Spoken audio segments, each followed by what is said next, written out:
Hello and welcome to the 1997 Toyota Supra, one of my favorite JDM vehicles and probably one of yours. So the Supra, today we are checking out how good it really is in its standard form, being fully upgraded, as well as how it handles a V12 being swapped into it. Yes, a V12 that is capable of upwards of 1,000 brake horsepower. So we're gonna see how this JDM icon actually handles that level of power. So if you guys do go on to enjoy this video and want to see more just like it, well, hit that like and subscribe button. So starting off with the Toyota Supra, what do you get when you pick up the Toyota Supra? And by the way, this vehicle costs 184,000 credits in Gran Turismo 7, so it is a bit on the pricier side, but I mean it is an iconic JDM vehicle. So the Toyota Supra RZ from 1997. Well, when you first pick it up, you're gonna receive a 2JZ GTE. That is a twin turbocharged 3-liter inline 6 that produces 325 brake horsepower with a weight of 3,329 pounds or 1,510 kgs. What does that all mean? That means it is actually going to be slower than a lot of you may think. So yes, we may look on the internet, see videos of Supras absolutely destroying supercars, but as you and I know, that means that the vehicles they have a lot of work done to them. They are not in their stock form because the standard Toyota Supra isn't really that powerful. I mean, look, it has enough power to have decent acceleration and enough get up and go. Like around Kyoto Driving Park, you're gonna see you reaching a speed of 200 kilometers per hour by the end of the straightaway, which isn't really much, but it's still something because there are a lot of vehicles that are slower than this car.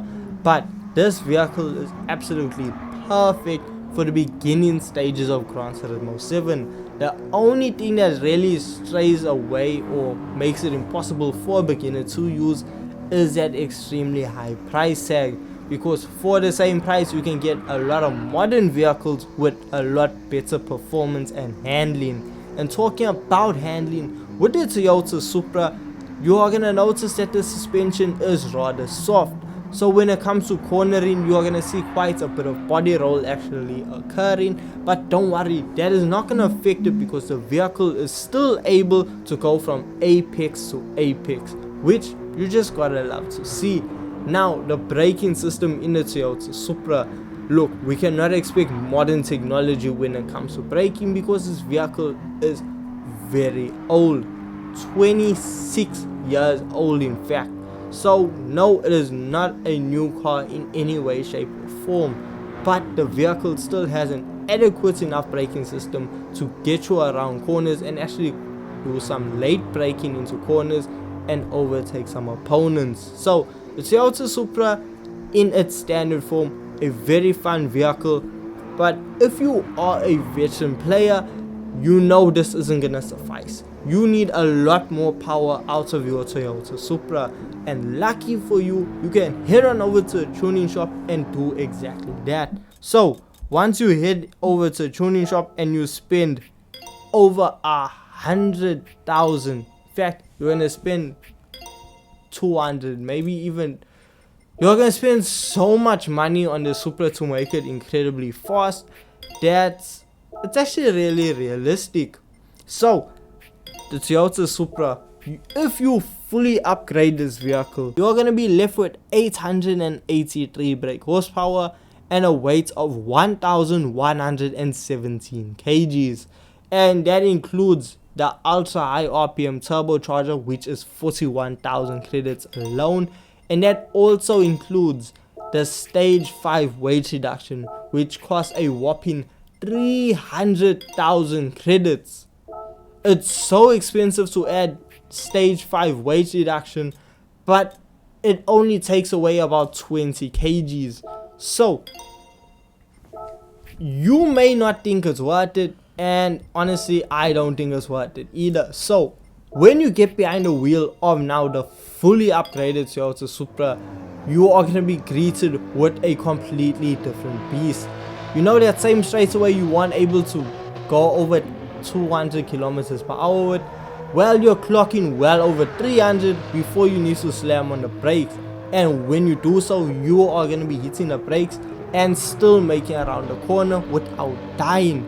Now with having an upgraded suspension, you're able to take these corners honestly flat out if you're brave enough, because with having 883 brake horsepower going to your rear wheels, that is a scary thing. So if you are running a vehicle with no traction control, be ready for the vehicle to bite, because that is exactly what it's going to do. Those rear tires, even though they are racing softs, they are going to light up. So with downforce being completely maxed out and just keeping the vehicle to the ground, you are going to set insanely fast lap times around the circuit. For example, around Kyoto Driving Park, even with me having no traction on, I was able to set lap times around the 1 minute 34 second mark, which is quite fast and runs at par with a lot of the other engine swap vehicles in Gran Turismo 7. And this is still using the standard engine, so it's quite fast. Even though you are going to be spending a butt ton of credits, well, it's going to be well worth the money. But let's say you still aren't happy with how the vehicle performs, you want more, you want that 1000 horsepower Toyota Supra. Well, by spending 775,000 credits, that is so much money, you can V12 swap the Toyota Supra. Yes, we are taking the V12 engine from the Pagani Huayra. When I tell you, I saw this engine swap and I was flabbergasted. It is not one of the brand new engine swaps. This engine swap's been around, people have already tried it, but this engine swap is absolutely insane. Who thought about this? And I mean, if we are gonna do a V12 swap in the Toyota Supra, we have to put on the Smoky Nagata livery. So with us doing this, we add a couple more horsepower, and we can also add even more power by heading on over to the tuning shop. So by us fully upgrading the now 1000 horsepower Pagani Huayra engine, we come up with a total of 1054 brake horsepower.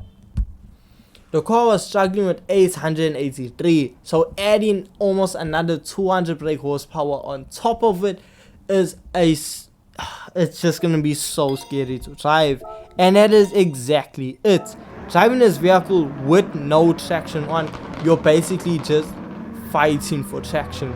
You lose so much time, in fact, by just lighting up the rear wheels. If you want to have any competitive advantage, you know what, with this engine swap, I don't even say it's worth it. 775,000 credits. If you aren't doing like roll racing or something, the Supra isn't really gonna be that fast, because you need traction on, and even with traction on, I was still setting lap times around the 1 minute 33 seconds around Kyoto Driving Park. That is just a second faster than the standard Supra's engine being fully upgraded. So 775,000 credits for 1 second per lap. Now I know a lot of you may be saying, oh, that's well worth. Okay, it's not. Let's be frank, you know how long it takes to money grind in Gran Turismo 7, especially if you're early days. But if you are a veteran player, 775,000 credits may not seem like a lot to you, but it really is. And I honestly don't see how it's worth it at the end of the day. Look, the Supra is insanely fast with its standard engine. Yes, it is slightly faster with the V12, and the V12 sounds so good. But if I wasn't making a video on this vehicle, would I actually do the swap? No. It's honestly, I don't see it being worth it, because even with having 1000 horsepower, it's simply not it's not going to be one of the fastest vehicles. It's simply not going to be one of the fastest engine swap vehicles, and considering the price tag and the usability of it. Are you going to be able to use this vehicle for money grinding or anything like that?